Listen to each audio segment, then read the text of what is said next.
আজ বৌদ্ধ ধর্মাবলম্বীদের প্রধান ধর্মীয় উৎসব শুভ বুদ্ধ পূর্ণিমা।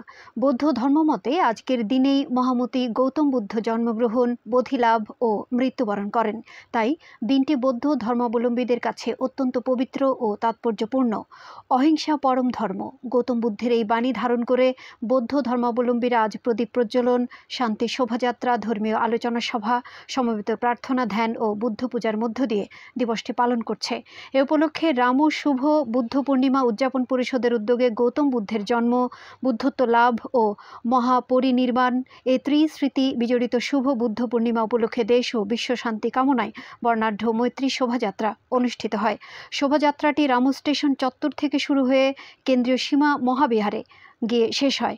এতে রামুর লাল চিং, সাদা চিং, সীমা বিহার সহ বিভিন্ন বৌদ্ধ বিহারের ভিক্ষু সহ সর্বস্তরের দায়ক দায়িকারা অংশগ্রহণ করেন। পরে কেন্দ্রীয় সীমা মহাবিহারে ধর্মীয় আলোচনা সভা সহ দিনব্যাপী নানা ধর্মীয় অনুষ্ঠানের আয়োজন করা হয়। এছাড়া সন্ধ্যায় বিভিন্ন বিহারে পঞ্চশীল গ্রহণ, প্রব্রজ্জা গ্রহণ, প্রদীপ পূজা ও ফানুস উড়ানোর কর্মসূচি রয়েছে।